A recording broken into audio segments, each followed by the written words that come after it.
Hello and welcome back to Nekopon Gaming. Today we'll be covering the new banner, Lewd Enchanted Scorpion. I wanted to actually do this one yesterday, but unfortunately I was stuck in a 22-hour blackout. We had our first rain after some time and it set off some of our electrical poles and they were on fire, some of them even exploded, and a bunch of cities in my area got blackouts. But now I'm back with quite a lot of catch-up to do, so right now let's start with this new SINoALICE Grimoire featuring the super adorable and not lewd at all Sleeping Beauty. They also have two other weapons in here that are featured on this Grimoire, as you can see, and all of their appearance rates are 0.666%. The banner ends on the last day of this month, so on Halloween, so of course it will include the Medal of Desire 10s, and luckily this is also a step grimoire, meaning you will get a featured SR weapon at step 5, which will be one of the 3 featured weapons. Before we start, do remember to hit that like and subscribe button and join us on Discord if you want to chat about SINoALICE. Now, Sleeping Beauty herself is a Sin class, and so she'll have her elemental plays in here and of course the 1.5% recovery effect. She comes with 100 magical defense, 100 magical attack, 100 physical attack, and her support skill's going to be 800 magical defense. She'll also get her recovery effect at level 10, so don't forget to level her the moment you get her. With her level 1 Arcana, you'll also get 400 HP, and with her level 2 Arcana, you'll also get her support skill for another 800 magic defense. So do remember to slot her into your support class when you go into battle. This is obviously a class that is made for clerics since she is a cleric herself, but she also comes with a ton of defense when used as a support class. Now let's take a look at her weapon. This is the Blooming Staff of Lust Kageuchi, which is an 18 cost wind staff. It has Gathered Breeze 2 for the story skill, which restores HP to 1 to 2 allies, and the effectiveness will depend on how many wind affinity gear is equipped in your main set.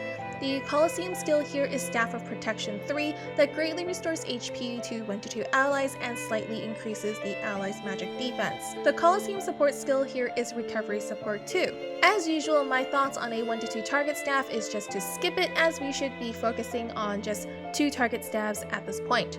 This means if you're a cleric looking at this banner, try to redeem Sleeping Beauty with Medal of Desires if you can, instead of rolling on it, since the class is really the only thing you want here.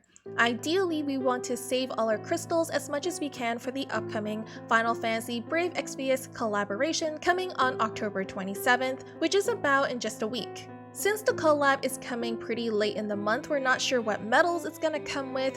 Usually collabs have their own special medals, but this collab was an outlier before in JP, where they reward it with regular Medal of Desires, so we should have that probability of getting Medal of Desires as well. If indeed it does give us Medal of Desires, I'm not sure if we'll be getting the Medal of Desire 10s, which will allow you to redeem for this Lustful Scorpion Cleric class, or it will come with 11, since the banner will mostly be in November. In either case, we will know about it surely before this Sleeping Beauty Grimoire ends, since there is a few days of overlap between the two and you can make your decision then. And now for the other 2 weapons on this grimoire. First, we have the Bedeviled Scarlet Blade. This is a fire 18 cost polearm and not actually a blade. The story and Colosseum skill here is Boundary of Heat 3 that deals great magic damage to 1 to 2 enemies and slightly increases your own physical and magical defense. The Colosseum support skill here is Anti-Magic Damage Barrier 2. This is definitely a skippable one. Even though the magic attack is pretty high, the skills leave a lot to be desired. The last weapon on this banner is going to be the 7 Guiding Stars. This is a win 18 cost sword and it has Sand Barricade 3 for the story and Colosseum skill. It deals great physical damage to 1 enemy and slightly increase your own physical and magical defense. It has a Colosseum support skill of Anti-Physical Damage Barrier 2. Again, this is another filler weapon that isn't that interesting, so breakers, there's no need to worry about this one. Alright guys, that is all from me today, and I hope we hear more about the Final Fantasy collab soon, as I'm very interested to see how they change things for the global release and if they will combine the 2 releases from the JP versions. Don't forget to enter the Royal Creator Viewer campaign to have a chance to win some Twilight crystals. That link will be down below. Thanks again so much for watching, and I'll see you all in the next one. Bye!